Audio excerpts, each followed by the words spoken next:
Flor Pablo ha sido ministra de Educación y ahora va a ser congresista a partir del 27 de julio por el Partido Morado. ¿Cómo le va, Flor? Muy buenas noches, bienvenida al programa.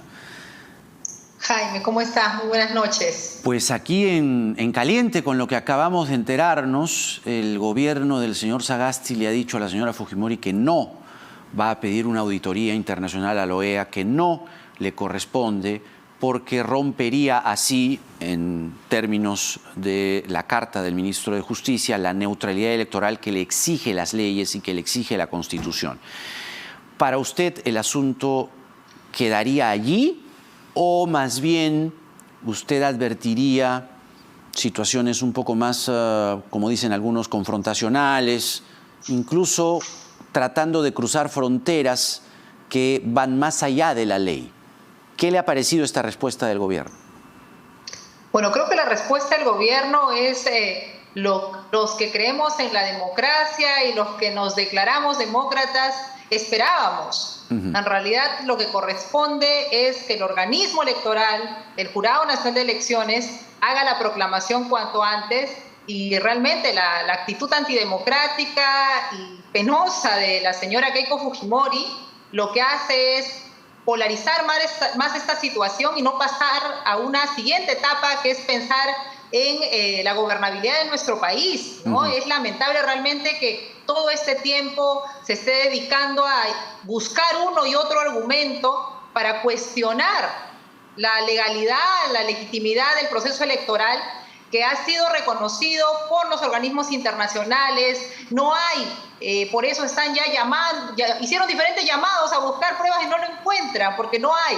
El proceso ha sido llevado con total normalidad y creo que lo que corresponde es que asuman, una vez declarada la proclamación de Pedro Castillo, que es inminente, porque los números y las matemáticas pues no mienten, asuman su derrota y permitan al país pasar a otra etapa. Creo que estamos en un momento de pandemia y nos debe llamar, no solamente como demócratas y como respetuosos del sistema electoral y el sistema democrático, sino como ciudadanos comprometidos con nuestro país, el comenzar a trabajar por los temas de urgencia, por el tema de salud, la reactivación económica, el retorno a la educación con condiciones básicas que permitan avanzar en la educación de nuestros niños, de nuestros jóvenes, de nuestros adolescentes. Creo que en realidad tenemos que ya dar la vuelta a la página y un llamado a la señora Keiko Fujimori y sus aliados. Por favor, dejen de hacer ese papel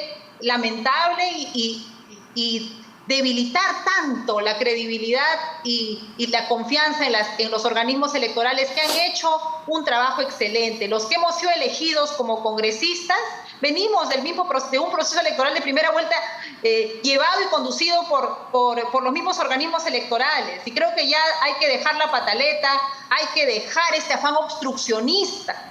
Tanto decían en campaña que habían cambiado. Y yo he vivido una mayoría fujimorista en el Congreso cuando estaba en el Ejecutivo.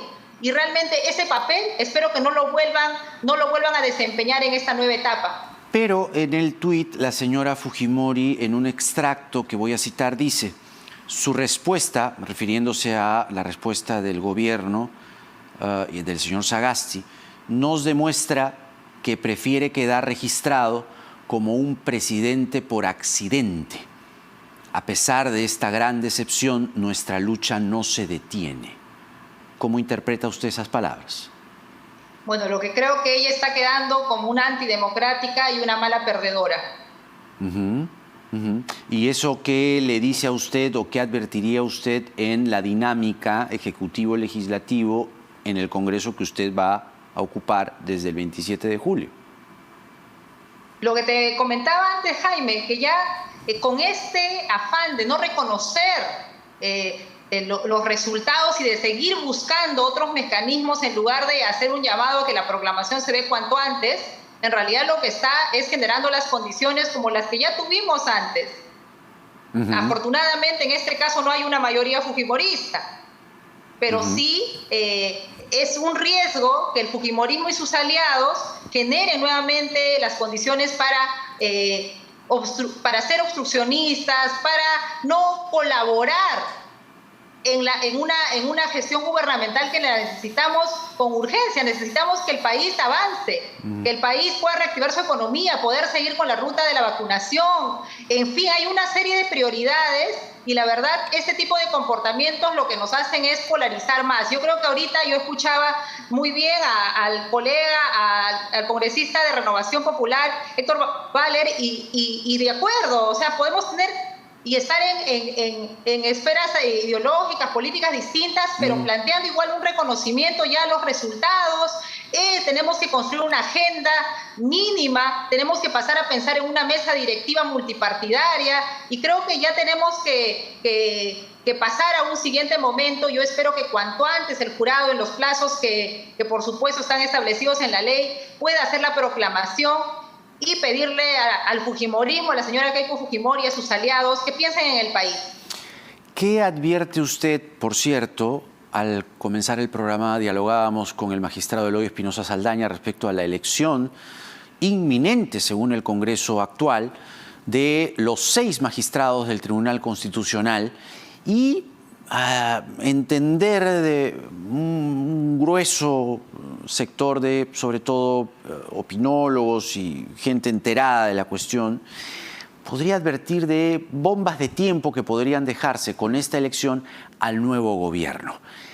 ¿Usted augura o podría, digamos, pensar que este Congreso va a elegir o está en condiciones de elegir a los 6 magistrados del Tribunal Constitucional, cambiar por completo el Tribunal Constitucional la próxima semana? Bueno, en realidad nosotros ya la bancada morada en este momento ha planteado su posición y nosotros consideramos que en este Congreso no debiera darse esa elección. Lamentablemente se ha seguido con el proceso y esperamos en realidad que esto debiera pasar a un proceso con mayor rigurosidad para el siguiente Congreso. Y quienes se elijan y le prestemos mucha atención a esa elección en el caso se diera. Y espero realmente que no se llegue a la elección de los miembros en su totalidad, porque es un proceso demasiado acelerado. Hemos visto las entrevistas, el tipo de preguntas. En realidad es un proceso muy poco riguroso y serio para la envergadura que significa y para la importancia que tiene la elección de los magistrados. Bueno, ¿y cómo se siente, digamos, a puertas de asumir sus funciones cuando lo que más bien tiñe el horizonte inmediato es más incertidumbre que certezas? Jaime, bueno, yo soy una persona optimista y creo que también que enfrento las situaciones de adversidad con esa voluntad de ganarle a los obstáculos. Y eso es lo que hay que hacer, en realidad, y buscar el diálogo, y es lo que estamos haciendo desde el Partido Morado. Siempre hay personas en las diferentes fuerzas políticas que vamos a coincidir en algunas prioridades, en nuestro respeto a la democracia, a las libertades, a la reactivación económica. Hay agendas mínimas que nos pueden unir por el país. Y creo que eso es lo que hay que apostar en este momento. Entonces, en ese esfuerzo estamos desde el Grupo Parlamentario Morado, los 3 congresistas, tanto Ed Málaga como Susel Paredes, en ese esfuerzo de abrir puentes, tender esta posibilidad de alianzas y ojalá lleguemos en el Congreso a una mesa multipartidaria que nos permita colaborar en la reconstrucción de nuestro país en este momento de pandemia y también, por supuesto, nuestro rol de control político, de fiscalización, que lo vamos a mantener, pero en este momento no podemos plantear una oposición por oposición. Nuestro país está en una situación muy crítica y necesitamos desde el Congreso tener esa actitud de diálogo y de construcción. Flor Pablo, congresista electa del Partido Morado con nosotros. Muchas gracias, Flor. Que tenga usted muy buenas noches. Hasta la próxima. Gracias, Jaime. Muy bien. Una jornada que hemos transitado entre el fútbol al inicio. Perú nos ha dado una alegría esta tarde-noche. Y bueno, la elección de los magistrados del TC es clave y será, sin duda, la noticia de la próxima semana. Cifras de vacunados, nuevos vacunados, ¿cómo van las vacunaciones en el Perú? A ver, en primer lugar, 3.203.597 personas tienen las 2 dosis. Ya está. Total de dosis administradas o aplicadas, 7.733.457 personas ya las tienen. Con ambas dosis, entre ayer y hoy, en lo que suma la jornada, pues tenemos una cifra importante, 129.210 personas. A seguir avanzando, a seguir vacunándose y a seguir cuidándose del coronavirus. Cuídense mucho del coronavirus, pero ya saben, cuídense también de las noticias falsas que enferman y envenenan el alma. Buen fin de semana, porque en el Perú de hoy nada está dicho.